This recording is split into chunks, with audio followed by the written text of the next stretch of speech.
Good morning, Mayor Mike here. Hello, Belvedere. I tell you, I'm very pleased this morning to have Matt Branom from the Shopper with me.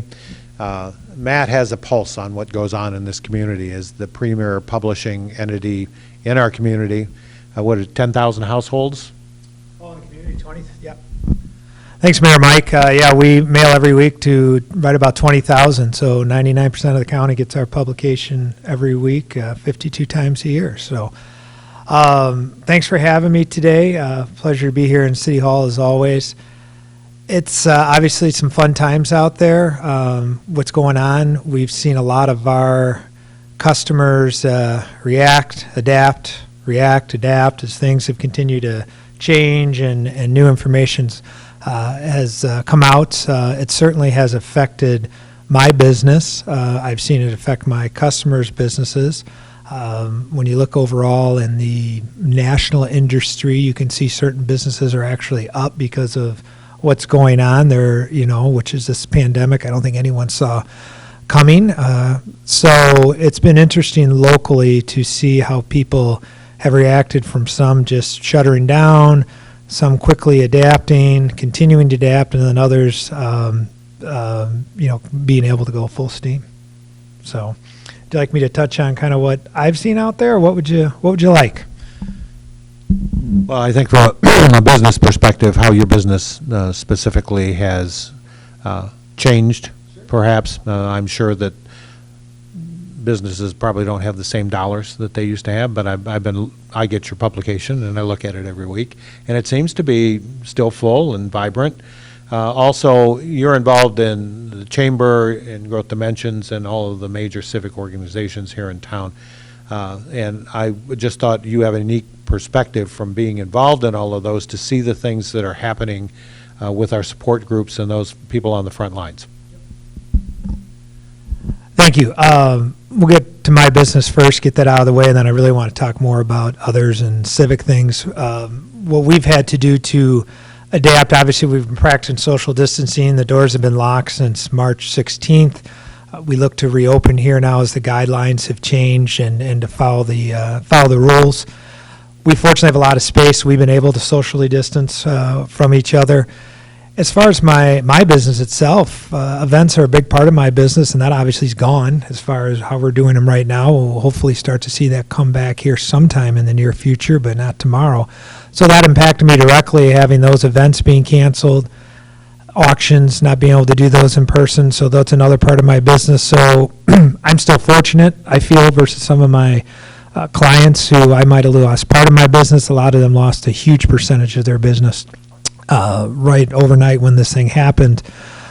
We've adapted and tried to do things differently. One thing which we've always done, printed material. I can design an ad, I can design a business card, a sign. It's all the same skill set, just a different media to put it on. And we did the graduation signs, where we've always been able to do this, but it was an idea one of our one of our associations had. I meet with some other publishers once a week on Zoom now to discuss ideas in other communities in the Midwest to help help stir the pot as far as ideas goes for each other. And so these have gone over real well. So we've done a lot of the personalized yard signs for graduates, which has been nice, and that I think is a tradition we might see continue here, and we'll certainly push it at graduation time next year. The other big change is I like to be out, like here today, in front of my clients, and with COVID-19 haven't been able to do it. So it's been a lot of phone calls, emails, and a lot of those folks on in their office are holding normal hours anyways, as everyone knows. So that's been a big change of how to communicate with people. I think people, though, are very open without getting revealing too much information. I've talked to a lot of, as far as one-on-one business info, but I talk to a lot of businesses obviously every day.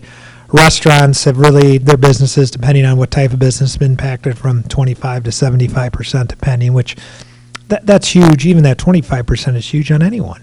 So all of us going out and supporting the local restaurants is there. Trust me, they greatly appreciate it. They're very hungry, pun intended, to be back and opening in any type of normal capacity. It's interesting how some have seen maybe a traditional lunch hour go away because not a lot of us are in the office every day, or fewer and far between are, and they've seen maybe late afternoon, early evening really jump where they didn't know. So not only were some of these folks adjusting their business model, they also were trying to figure out the new flow of how people were going to function. And as we, again, start to go back to normal, that'll again change. So I think that's the biggest thing we've all learned, is to be as flexible as possible. I think the community's been overall very supportive of all of us. In the same time, as far as civically, that's very challenging. I'm fortunate to be part of a few wonderful civic clubs here, like Mayor Mike mentioned, the Chamber and Growth Dimensions. I'm also a member of Cosmo, Boone County Crime Stoppers, and the Boone County Community Foundation. As far as the Chamber, that's affected us a great deal, obviously, again, because a lot of in-person events, had to think of different ways to do that type of thing. Growth Dimensions, not as much as event-driven, but still very meeting with investors. And I know, obviously, the staff at Growth Dimensions trying to communicate with their client and prospect investor base has changed for them as well. Cosmo, the big thing for us is corn at the fair. That's where we drive the majority of our revenue. And the community has so greatly always supported us. And we've even talked a plan B there if the fair can't happen, how we can somehow do either some type of drive-through, pop-up, something to still get that corn out in the community. At one point, we thought of maybe we'll just not do corn this year. And then one of our members, Sandy Cordray, sent an email out saying we need to figure out a way to generate revenue more than ever now because there's going to be a greater need. And that really hit home. So we are constantly kind of doing some plan B and plan C and until we see how the fair shakes out, of other ideas if the fair doesn't happen, what we can do. So, and that's the one thing, I think I can easily get involved in my own business, my own customers, even my own organizations, but then you have to start and think all the other people that are much more impacted than we are, and what we can do to continue to help and service those people.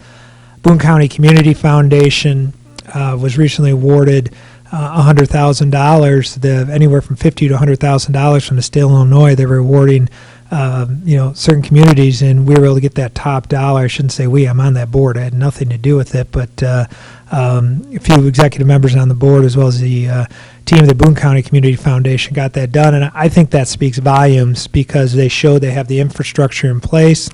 And obviously the state felt that, and they were the right organization. They'd have already, Boone County Community Foundation has already been out requesting grant applications from organizations, so they already had the groundwork laid and doing it on their own, and now they have some additional money, which we'll be able to go back and look at that again. So that's really exciting, and I think that's the thing Mayor Mike and I were talking about offline here, was there's some really positive things happening. There's a lot of challenges out there, but there's a lot of positive things happening. And I think once we get through this situation, which we will get through it, I think we're actually going to come out healthier.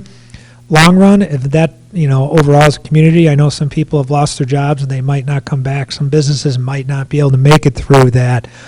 So I also understand that frustration and that stress and that huge change personally, and I don't wish that anyone, but I do think that some of this we will do some things better, going forward. Thanks, Matt, and you made a couple of very important points. We need help in all of our organizations, Growth Dimensions, the Chamber, Cosmo. We need to know who's hurting the worst. We need to know who needs our help. I think there are a lot of small businesses out there that we could be helping in certain ways, but we're not aware of exactly the status. One of the things that I've charged myself with in the next couple of weeks as we start to loosen up a little bit is trying to find out who actually is not going to be able to make a transition to do business without help, and trying to find them some funding to help that. There are a lot of tools being put in place as we speak. The governor has issued a complete line of industry-specific tools to use for restaurants, for manufacturing, for personal grooming.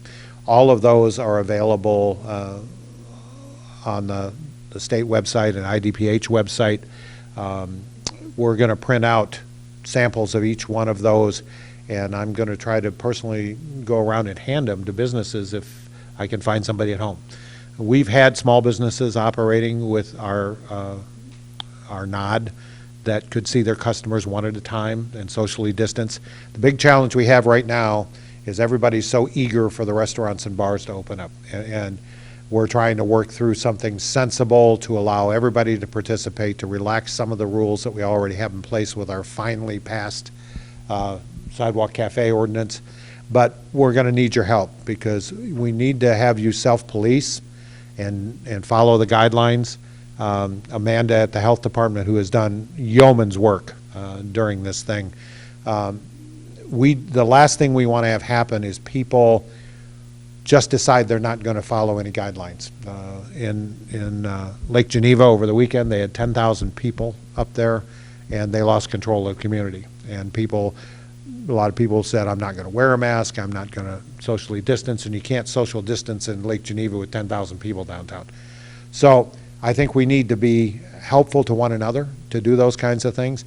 Matt has always been wonderful about public service announcements in the shopper and reaching out to people through his civic engagement. It's been a real pleasure for me to work with Matt over the years, and I appreciate all that he's done in his various capacities. Is there anything else you'd like to conclude with this morning? No, I appreciate the time, and thanks for inviting me. I think you hit the nail on the head. It's just, I know while it's hard for some businesses to be patient as we transition to this new normal, but try to be patient. I think the key here is everyone is trying to do the right thing. I think everyone in this community, because I live and work here, so I know this community best, I think everyone's hearts are in the right place, and everyone's trying to do the right thing and figure it out. And with one thing which I don't know if we've talked in past is boon or forward boon. Am I saying it right? Correct? I always want to thank you. I always want to put boon forward, but forward boon, which is a group of local leaders, government and private, that have come together to try to, again, help get this information out to the community, to the businesses as well as the people. So, and that's something that Mayor Mike was kind of mentioning with your pamphlets, talking about doing something like that, that is directly driven off what we're talking about at this. And again, everyone's hearts are in the right place. The leadership's hearts are in the right place. We're never going to agree on everything wholeheartedly, so be respectful and patient, and just keep, if you feel people aren't seeing things the way they are, that's okay. Keep the education up for yourself. Read good sources, which I think is really important in these times, because we can find any information we want out there. Make sure it's correct, validated, verified information. So, but I'm very overall pleased, always proud to be part of the community. I think we're, again, moving in the right direction. I think people have the right mentality of what is going on, and people want to get back to as close to the new normal as we can. So very excited, but I think we're going to see some really positive things. And, I'd love to sit here with you a year from now and put a 365 days and say, gosh, here's where we were, here's where we are. I think we're going to be overall very happy where we are, where we went. The growing pains are awful, but I think we're going to be stronger in the long run. Thanks, Matt. I think you're absolutely right. I think we also need to acknowledge that we're learning some things about how business can be done, about how we can communicate, about how we can join together in community efforts that bridge a lot of different organizations to deliver what we need to move our community forward. And we'll make those decisions to do that together. I will absolutely will do this a year from now and have a retrospective, but thank you for your time this morning, and we'll do this again soon. Thanks, Matt. Thank you.